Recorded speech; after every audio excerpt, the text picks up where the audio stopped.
Two men journey to the bars and restaurants of Scandinavia to find amazing beers, always with the same question. Hey, what's on tap? It's time to find out. Okay, here we are.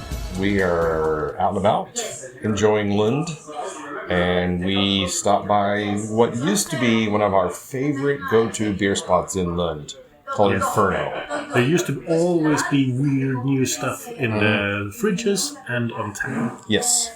Over the past couple of years, they've reduced the amount of fridge space they have, and they have more standardized around their tap offering. Yes. I think they're using Norland's Gold taps, because I want to say Norland's Gold also brings in Beavertown beers. So usually they offer whatever that brewery that put in their tap lines has. But they didn't have Norland's Gold on tap, so that's kind of good. But yeah, so they have a lot of some decent stuff. I mean, the taps aren't horrible, but they're not quite as interesting as they used to be. No, and we definitely picked the four least bad ones. The four least bad ones. The four that we think has the highest possibility of interesting us. Yes, so we bought a flight, but we're only going to focus on two. Right, so yeah, we got from Fourpure, which was purchased by a large corporation a couple of years ago. But they still make, I guess, decent stuff. I haven't had Fourpure in quite a long time. In 2019, I was at the brewery at the end of the Bermondsey Beer Mile. We end up at Fourpure is the last one. It's the hugest brewery on the Bermondsey Beer Mile by far. Yeah. When you get there, you go like, whoa, this is... I guess it's either the first or the last stop. Yeah. And if you put it at the first stop, you will have Cloudwater near the end, and that's a shame. Yeah, you want to hit Cloudwater in the first and work your way back in. Yes. Because that Cloudwater spot is really small, and it's quite you really want to try to hit it early on. But today, so we got the Fourpure. We'll also see if anything gets recorded in this episode. Because there's one group that's very rowdy. I know, it's kind of hard for me to hear what you're saying, kind of, because they're getting kind of loud over there. But that's fine. We'll make it work. We'll see how you will do sound magic. We'll figure it out. But anyway, so the Red Ale is from Fourpure, and then we have the Voodoo Hazy IPA from New Belgium. So Voodoo Ranger Hazy. Yes. Which is a special variant of the regular Voodoo Ranger, which I think was a West Coast. Maybe. Okay. So let's just hit this Red Ale real quick. It does look like a Red Ale. It does look like a Red Ale, and it's pretty light. I mean, for Red Ale, I want a bit more of a body to it, a little more of a malty kind of backbone. And this almost drinks like a lager. Yeah, but it has a side taste of butter and like rinsed out dishcloth. I think these tap lines haven't been cleaned. Yeah, that's very possible. I don't know that the tap line on this is the cleanest. Which is a real shame whenever you come across that. It does taste very unclean. Yeah. Unclean! Destroy the non-believer. But I guess the beer itself is not bad. It's not the best Red Ale I've ever had.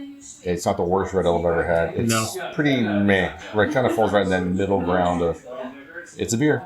If this didn't have the side effect of what I suspect is unclean tap lines, it would get a 3. Now it gets a 2. It's that bad for me.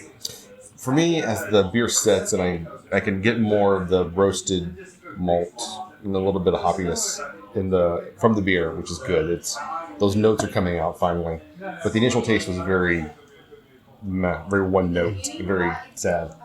But yeah, I think for me this is like a 2.5. Yeah. It's drinkable, but it's definitely not something I would probably Fair enough. So I'm gonna hit up the New Belgium Voodoo Ranger Hazy. New Belgium's had some interesting times recently with they get purchased, right? I think they do. Yeah. And they've had some change of management and some other issues, and there's been some. Oh, I don't know. It was the Fat Tire was the big controversy where they changed the recipe of one of their flagship beers to something that wasn't quite fat tire anymore. When I got into beer in 2007, the sours from New Belgium were legendary. Mm-hmm. You would trade for them. And I see on Stefan's face that he senses the same thing as I do. Yeah. Unclean tap lines on this one as well. This one is really... Yeah, this one... The unclean tap line issue is really prominent here. It's pretty rough. It's pretty rough. It kind of kills the beer, actually. I can sense that there's a semi-good beer behind it, so I'll give it 2. It would have gotten 3.5 or higher if it didn't have this really... It tastes like dishwater, kind of. Yes. Yeah. So it tastes like... Yeah, it tastes like they started to clean the tap lines, but they just didn't rinse all of the cleaning agent out. Maybe, yeah. That could be it.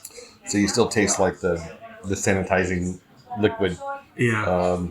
And the really weird thing about the Inferno, I don't remember if they ever were Untapped verified, but we had problems even finding them on Untapped. When you search on Untapped for Inferno in Lund, you don't find it. I needed to go into my historical venues. There it was. And there people have checked in beers recently. It's also if you go on Google Maps and you try to look up bars in the area, it doesn't appear either. It's so weird. It's literally like this place is going out of its way to make sure you don't find it. Yeah. I guess they're doing well enough. They don't really care. They don't want you to see the unclean tap lines. But I don't know how you unverify yourself on, or not verify, but just remove the check-in location as a whole from Untapped. I mean, that's... Yeah, but that's... there are a lot of places that have closed, and those... That are still available to check. That's fair enough. You can still search for them. Something's gone wrong here. Someone's made an edit that they thought was going to be beneficial, and it just messed it up. We looked up a place earlier that we both remembered. Oh, right. And we're like, oh yeah, they closed in 2022, but you can still easily find them on Untapped. That is true. So, not really sure what's happening there.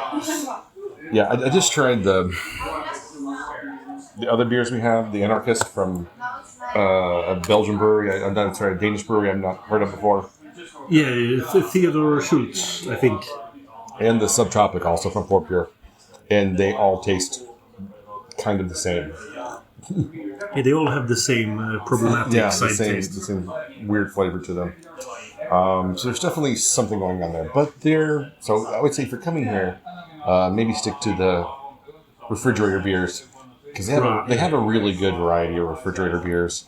I did see all 3 of the... oh no, my brain died. Trappist beers. Rochefort. Yeah. Rochefort 10, 8, and 6. Yeah. And we should have hit those up instead. Those would have been really good. Well, they've got like McKellar and Tuol, Stigberget. I mean, all of your... And they have some Baskeland. Yeah, some pretty good breweries on can. So I would say that's pretty much the way to go. Yeah. I would avoid the taps and definitely go in with the bottles and the cans instead. It's going to be a safer bet, and you're going to get a better beer out of it. I feel kind of bad that we didn't do that now. Yeah. So if you want an insight into my past, in 2018 when I was last single and went on a lot of Tinder dates, I either took the dates here because they worked in Lund. There were some dates in Malmö, but a lot of them were here at Inferno. Or if I needed to make it more luxurious, 100 meters from here is Mat and Destillat, which is a higher scale place. Yeah, which is really nice. But right where you and I are sitting, I've had some dates, actually. Nice.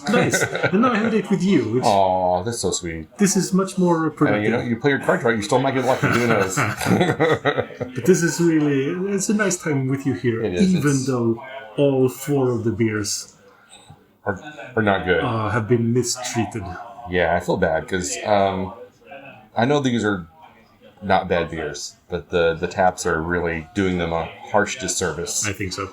Well, let's just wrap it up here then. Yeah. So you can find us online at what'sontappodcast.com, Instagram, Facebook, YouTube, Spotify, and wherever you find podcasts, you'll find us. So until next time. Keep drinking it, dum-dums.